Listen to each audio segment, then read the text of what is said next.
So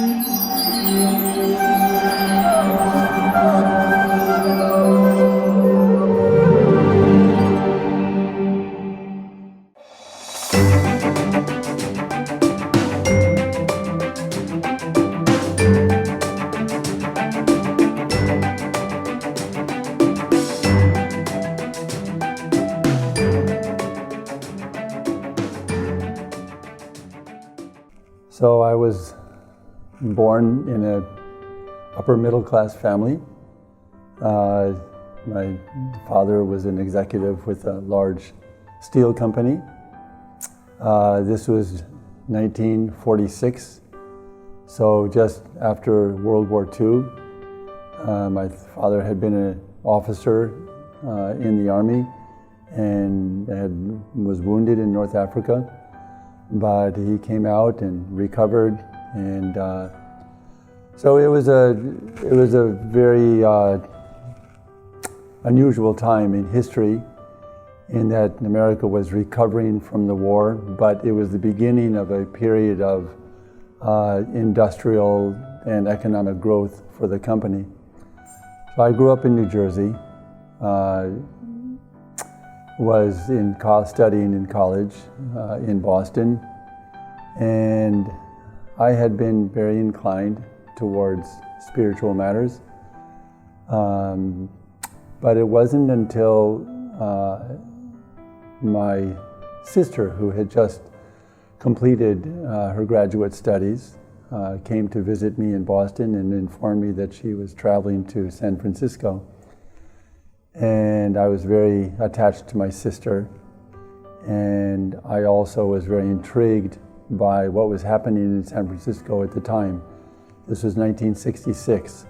This was in the early stages of the countercultural movement, and I very much identified with the thinking of the younger generation who were searching for an alternative to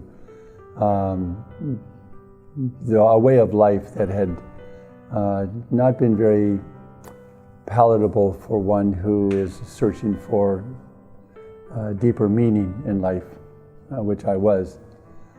So I told my sister that I'm coming with her. So we drove out together.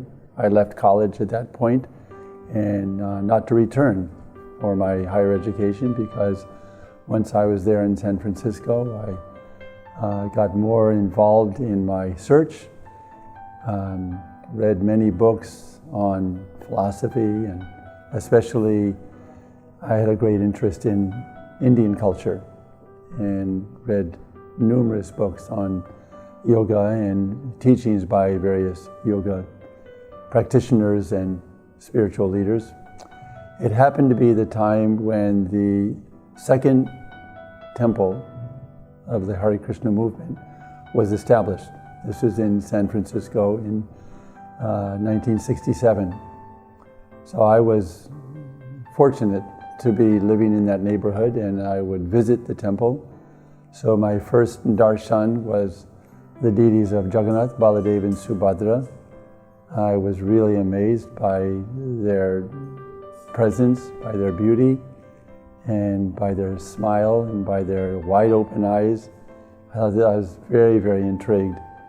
So I met the devotees there and would meet them also on the streets as I would see them doing Sankirtan. I would always give a donation. I would receive magazines from them. But I was very, very independent and was not inclined to join any kind of a institution or organization. My belief at that time was spiritual life is something very individual, and I felt the need to just practice on my own. So I became quite serious about chanting. My first encounter with Srila Prabhupada was not at the temple, but was at a concert. And it was what I later learned to have been organized by two devotees, early disciples of Srila Prabhupada, Mukunda and Shamsundar. and they, with other devotees, had organized the mantra rock dance. So unknowingly, I was attending that concert, unknowingly in the sense that it was just a regular concert as far as I knew. And someone had given me a complimentary ticket, and I thought, well, it's a free ticket, so I'll go along. And I walked into the concert hall, listening to a very famous rock group playing. And I was sitting in the back of the hall, just listening to the music, and then there was an intermission. So during the intermission, I noticed that there was a little, some commotion going on at the entrance of the hall. And I looked and I watched to see what was happening, and all of a sudden I saw Srila Prabhupada. So later, of course, I found out that this was a concert organized specifically to introduce Srila Prabhupada to the young people of San Francisco. And I was fascinated, because upon seeing Srila Prabhupada, I'd seen his pictures in the magazines, I'd seen them on posters, I'd seen them in the temple, but this was my first encounter with witnessing Srila Prabhupada personally. And what came to mind was, I've never seen such purity.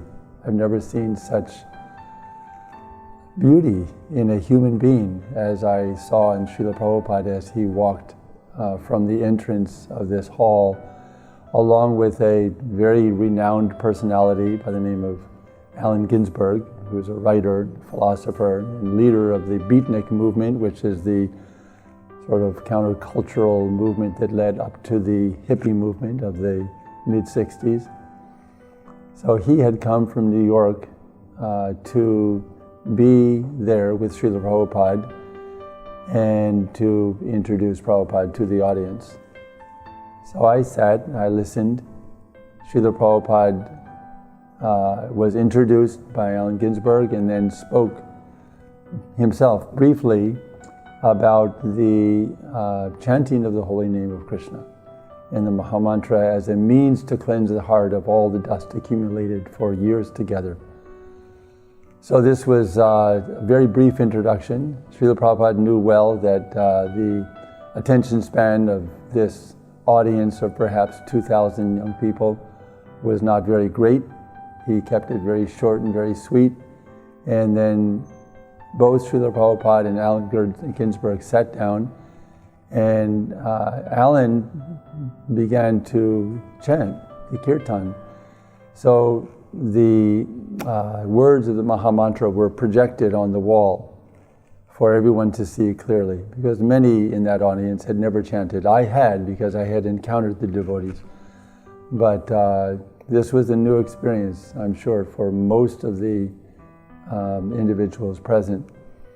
And that was a kirtan that I will to this day never forget, because after 5 or 10 minutes of Allen Ginsberg chanting, he pushed the mic over to Srila Prabhupada.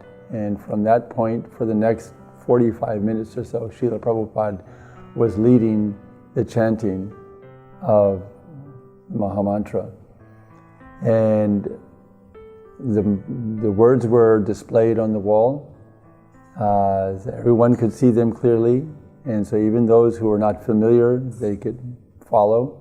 And gradually, little by little, the entire audience began to participate, until I would say within 20 minutes, no one was left out. Everyone was joining in the kirtan. So there were about 4 or 5 musical groups that were doing this kirtan, this concert. They were in the back dressing rooms, and they were hearing this amazing kirtan going on, and they were really curious and intrigued, and they came out of their dressing rooms, and one by one they came onto the stage behind Srila Prabhupada, picked up their instruments, and started to join playing the melody of the kirtan. So it became just amazing, uproarious. And I was thinking to myself that this was a miracle. The atmosphere, due to Srila Prabhupada's presence and the power of the holy name, had completely transformed this space from a very mundane, drug-infused atmosphere to a really, really beautiful spiritual atmosphere. I felt like we were in a capsule and all of us were traveling out of this material world and into this spiritual world. It was really an amazing experience. And I believe that even though I had heard the chanting before, I had done a little bit of chanting myself, but this is when the holy name of Krishna really embedded himself deep into my heart, and I became much more serious in my chanting after that experience. But I didn't join the temple right away. I actually joined the Merchant Marines. I was shipping, working at sea for a year and a half.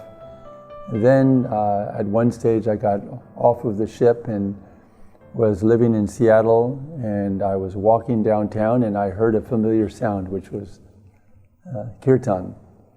And I was observing the devotees from across the street, and I was so happy to see. I felt like, these were my real friends. So I went across the street, and I was very shy, but I went behind the kirtan party and started chanting, thinking that perhaps they wouldn't notice me.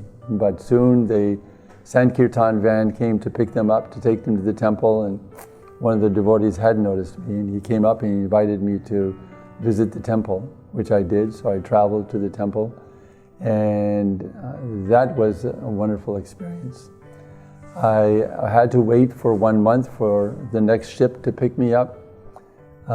So during that month, I actually moved out of my hotel and I rented a little apartment near where the temple was. It was about 5 miles from where I had been staying in the hotel. I moved to a place where I could easily walk to the temple, and I would go there and I would do service. One thing that deeply impressed me was the devotee who sort of took me under his wing.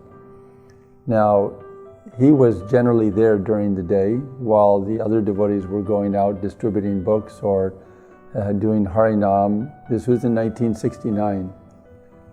And I would be there in the temple assisting this one particular devotee. And he was busy serving all of the other devotees. And he would let me help him in his service. We would take the cloth of all of the devotees' garments to the laundromat. We would do laundry. And little did I know, it was maybe 2-3 weeks before I realized that this devotee who was doing menial services in the temple and was really taking me under his wing and encouraging me, he was the temple president. His name was Upendra Prabhu. Upendra is no longer with us, passed away about 10 years ago in Australia. But he was a very kind, very compassionate devotee that really encouraged me in my own spiritual life. But the time had come for me to catch the next ship. I remained on that ship for about 3 months. I came off the ship. I traveled across Canada to visit my parents who lived in the suburbs of Detroit. And after being there for several days, went into Detroit to run some errand for my mother. And while on the bus going into Detroit, I heard a sound which caused all the hair on my body to stand on end. It was the sound of the Harinam. And at the first opportunity, I jumped off the bus. There was about a foot of snow. This was Detroit in December 1969. And I went running for the sound of the kirtan. I couldn't see them, but I eventually found them, offered my obeisances, and joined the kirtan. This time, all my shyness was gone. I just jumped into the middle of the kirtan and started dancing. All the devotees were very surprised. to see. I seemed to have come out of nowhere. And so I was there with the kirtan in freezing weather, but devotees were full of joy, and so was I. Then it was time for them, it was getting late, time for them to go back to the temple. They invited me, but I remembered I had an errand to do for my mother. I had to do some shopping. So I took a card and I went to finish whatever it is that I had to do. And I went home, but the next morning early, I came down to the temple. Wasn't too sure.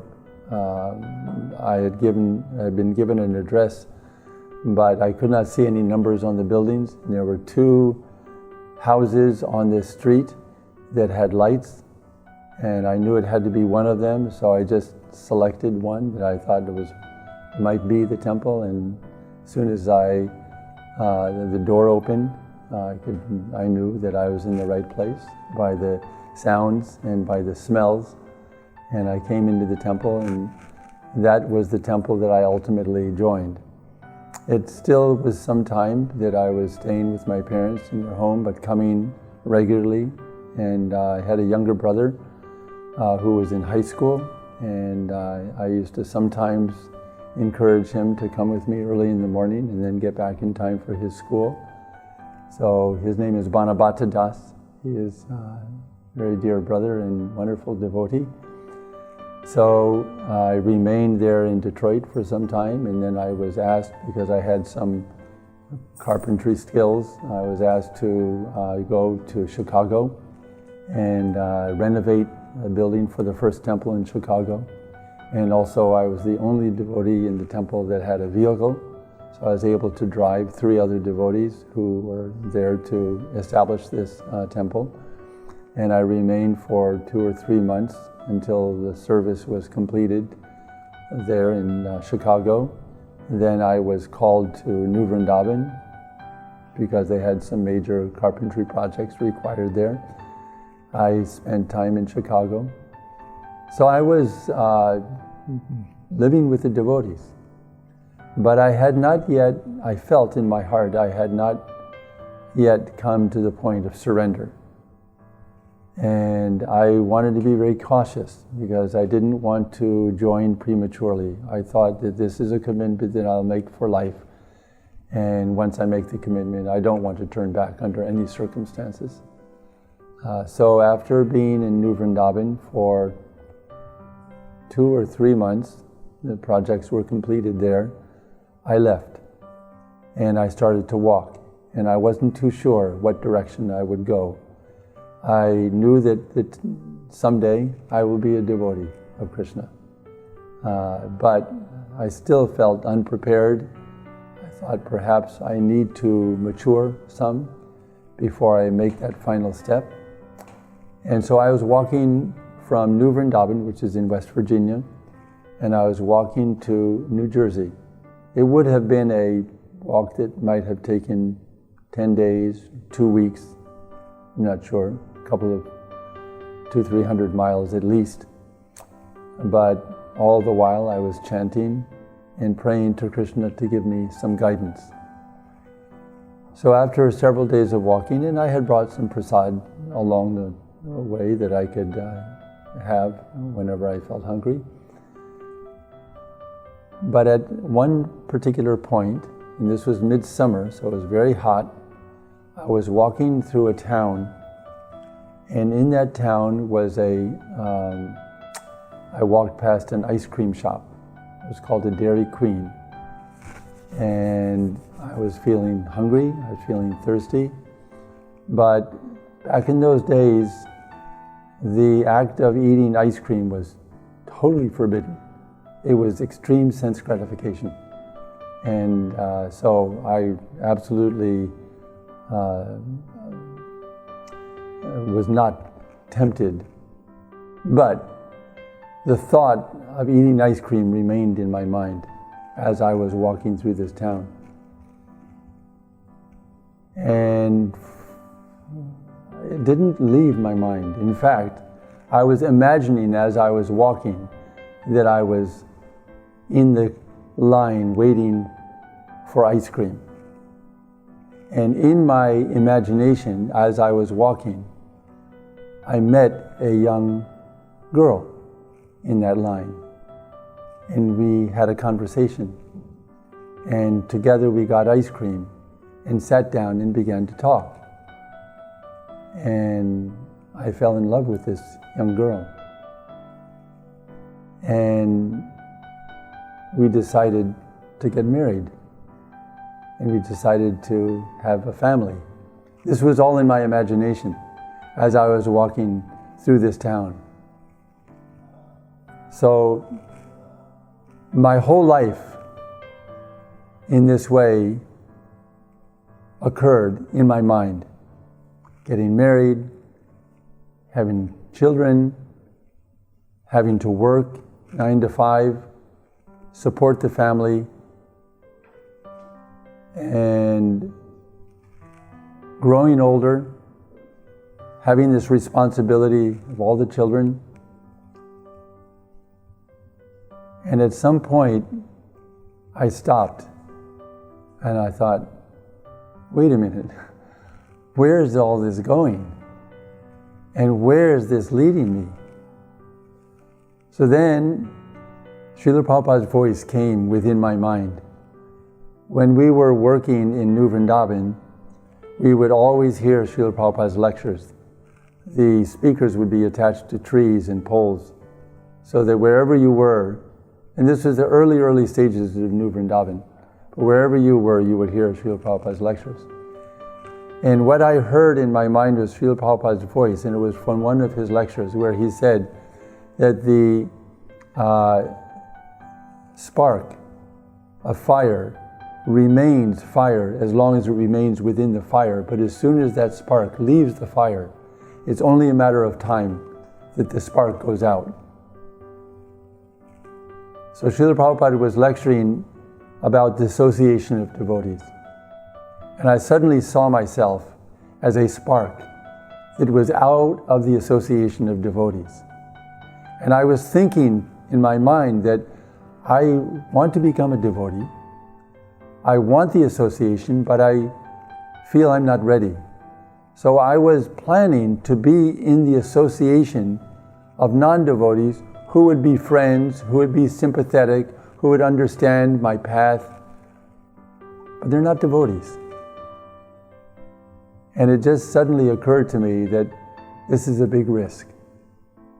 To leave the association of devotees is very risky, because Krishna consciousness is such a rare opportunity to be under the guidance of a pure devotee. And I recognize Srila Prabhupada was Krishna's emissary, he was Krishna's ambassador, he was Krishna's representative, and the purest soul that was on the planet.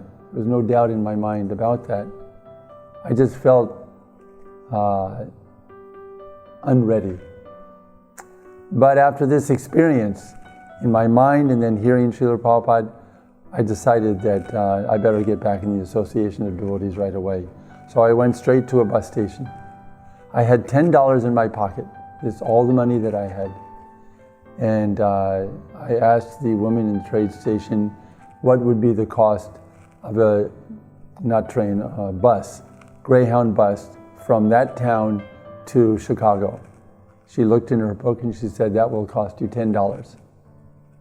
So I took my $10, gave it to her, caught a bus to Chicago, had no money for a taxi, so I had several miles to walk to the temple, reached the temple by about 9 o'clock in the evening, walked up to the brahmachari ashram and offered my obeisances to the devotees, stood in front of the temple president, and I said to him, can you please shave my head right now?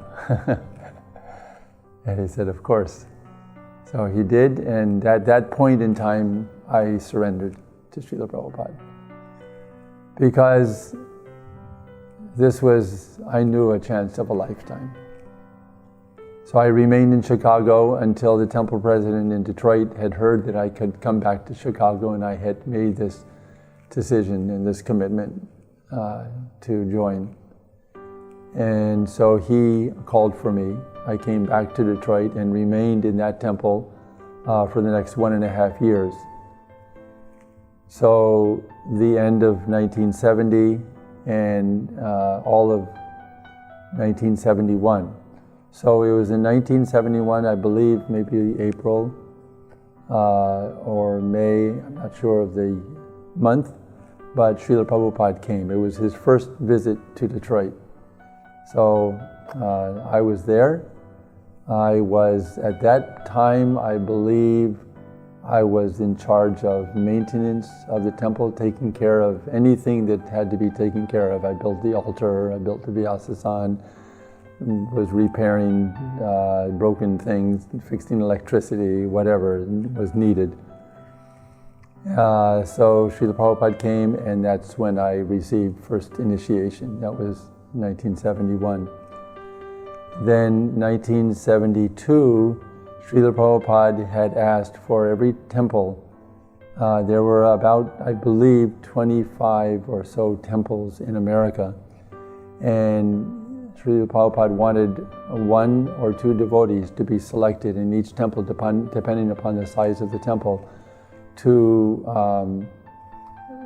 come to India to help with these early 3 projects, Vrindavan, Mayapur, and Mumbai. And somehow, by Krishna's causeless mercy, I was given the opportunity to be the devotee in that temple to come to India. So it was my responsibility to raise the funds, and I was out every day collecting, stopping everybody on the street, asking if they would help me with my travel to India to serve my spiritual master. And most people would give something, but it was a long, long process. And it wasn't until I met one individual who was receptive to my needs, and he reached in his pocket and picked out a very large wad of dollars, and he says, "I'm not very sure how much is here, but you can have it all." So that was enough to cover my plane ticket, along with whatever I had collected. So then I traveled to India, stopped for 3 days in New York, and the plan was for me to go to Mayapur, because Mayapur was a very ambitious project, and the devotees felt that whatever skills I had in construction and building could be useful in Mayapur. For the 6 months, from the time that prior to my going to India, I had been made the head cook. So I was in the kitchen.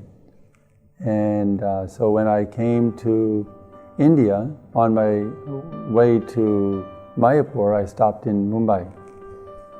So I noticed that here in Mumbai, it was the very beginning of this project. And they had hired a cook to prepare everything for the deities, for the devotees. And when I asked the temple president, Giriraj Prabhu at the time, he explained to me that they had been trying to find a devotee to go into this kitchen and cook, but there wasn't much of a kitchen. It was a very barren room, about 8 feet by 8 feet. It was in the hut. This is 72, so very, very beginning stages. And I was a little surprised, because being a cook and having learned Prabhupada's standards in the kitchen, and I saw that the person who had been hired was not really aware of all of these standards. So I offered to Giriraj that if he would like, I could come into the kitchen and take charge of, learn all the ropes, how to work in a kitchen like this, all Indian style, everything sitting down, and there were no stoves, there were no ovens, there were no sinks, there was only a spigot coming out of the wall with water, and there was one little kerosene burner, and a little bucket with a open fire for the chapatis, and that was it. And 6 offerings a day for the deities, Radharasa Bihari.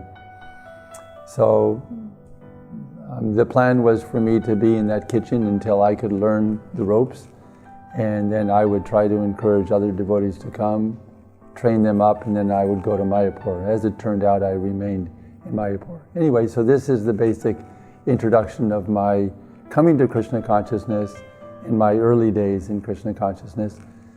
I ended up never leaving Mumbai. I remained for 10 years. I did not go to Mayapur except to attend some of the festivals. And in 1972, I went to Vrindavan, and there I received second initiation from Srila Prabhupada at the Radha Damodar temple in Vrindavan. So that's my story, how I came to Krishna Consciousness. Hare Krishna.